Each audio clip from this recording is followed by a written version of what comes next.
Bonjour, je suis Ludovic Deguy et dans cette petite vidéo, nous allons parler du transport de la voix en téléphonie sur IP.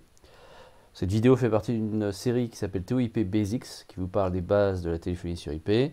Si le sujet vous intéresse, je vous ai mis un lien en dessous pour vous inscrire à la newsletter. Ça vous permettra d'être notifié des prochaines vidéos et ne jamais rien louper. Alors, le premier principe, premier concept utilisé pour le transport de la voix en téléphonie sur IP, ce sont les codecs. Donc, comme leur nom l'indique, c'est une contraction en fait, codec de codage, décodage ou coder, décoder. Ça permet donc à l'entrée d'encoder la voix et puis à la sortie du réseau de la décoder. Donc côté émetteur, ce qui va se passer, c'est que le signal voix, donc un signal analogique, un signal naturel, va être encodé en numérique, donc une suite de 0 et de 1, et éventuellement compressé. Alors ça, c'est pas obligatoire, ça dépend des codecs. Il y a des codecs qui compressent, d'autres non. Mais c'est une étape potentielle qu'il va y avoir côté émetteur.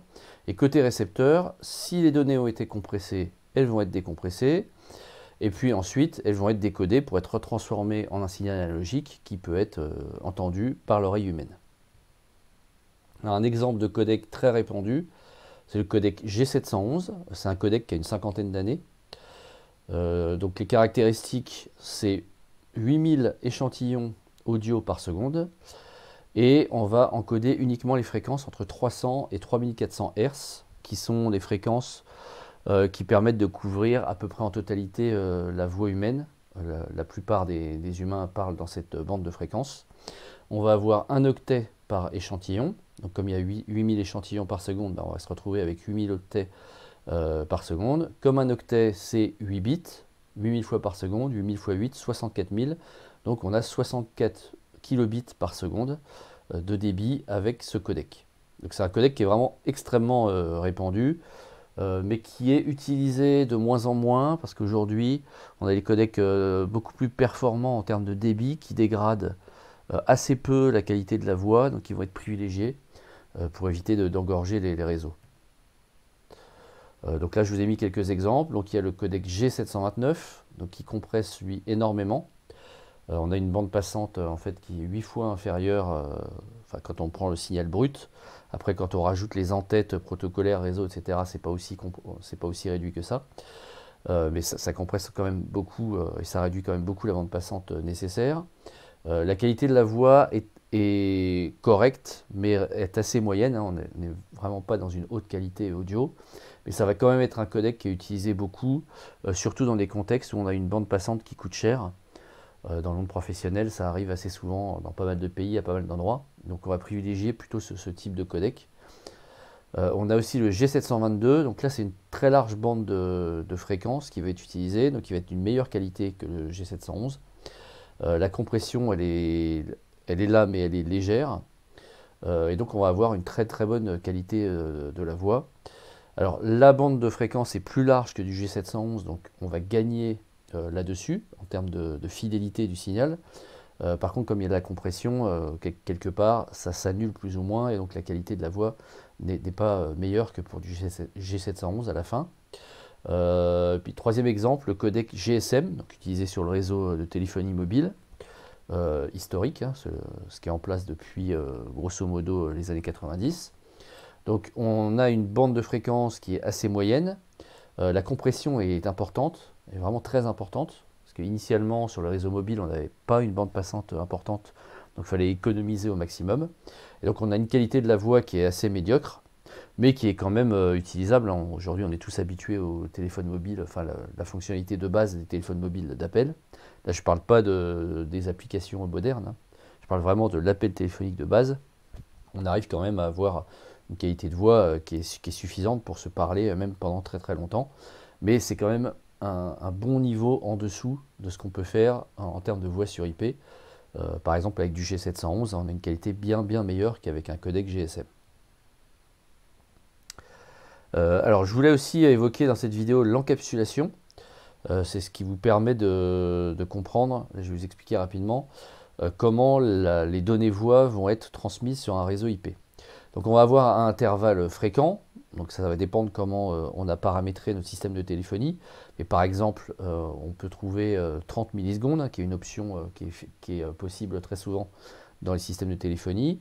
Donc toutes les 30 millisecondes, on va encapsuler la voix numérisée, donc déjà encodée. On va l'encapsuler dans un paquet de données qui est transmissible sur un réseau IP. On va devant rajouter l'entête TCP ou UDP en fonction du protocole de transport.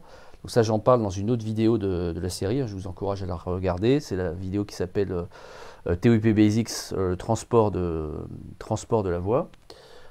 Et encore devant, vous avez l'entête IP. Donc si vous connaissez un petit peu comment fonctionne le protocole IP, pour envoyer des paquets sur un réseau IP, on met dans l'entête du paquet les informations nécessaires à son transport, donc typiquement l'adresse source, l'adresse cible, un certain nombre d'informations comme ça. Et donc sur le réseau, on va avoir en fait une suite de paquets IP qui vont être transmis à intervalles réguliers tant que le signal voix doit être envoyé. Et donc on va avoir une série de paquets IP qui vont durer, cet envoi va durer toute la durée de l'appel téléphonique. Alors qu'est-ce qui affecte la qualité de la voix? On l'a évoqué un petit peu avant. Évidemment le codec utilisé, hein, en fonction du codec utilisé, on va avoir une bande de fréquences plus ou moins riche, plus ou moins étendue, et puis on va avoir une compression aussi plus ou moins efficace qui va dégrader plus ou moins le signal voix. Le débit va aussi affecter la qualité de la voix. Si par exemple on a un débit insuffisant, une partie des données va être perdue lors de la transmission. Donc si c'est une petite quantité de perte et qui se fait pas brutalement et en grande quantité, si c'est une petite quantité de temps en temps, ça va être peu audible, hein. On va perdre de temps en temps, par exemple 30 millisecondes ou 60 millisecondes de voix. Ça va hacher un petit peu la conversation, mais on va encore arriver à comprendre notre interlocuteur. Mais plus la perte est importante, évidemment, plus la voix est dégradée. Le délai de transmission aussi va jouer, hein. Si vous avez déjà appelé ou si vous appelez régulièrement à l'autre bout du monde, vous avez déjà dû constater que quand il y a un délai de transmission important, ça peut dégrader la voix. Et alors, il n'y a pas que quand on appelle à l'autre bout du monde, hein. Si on a un réseau qui est peu performant, on peut aussi avoir un délai de transmission important qui va dégrader la qualité de la voix.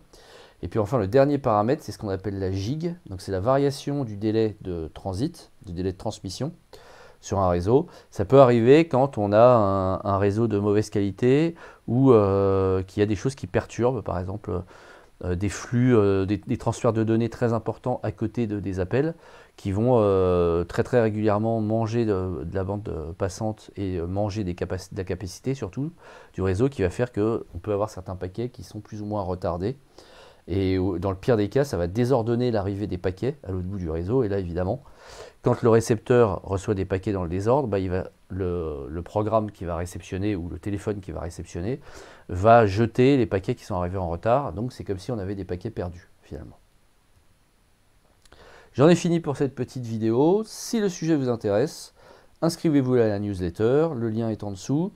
Et en s'inscrivant à cette newsletter, vous aurez aussi accès en avance à toutes les formations que je sors. Donc, je suis en train de travailler actuellement là, sur plusieurs formations, entre autres sur la téléphonie sur IP.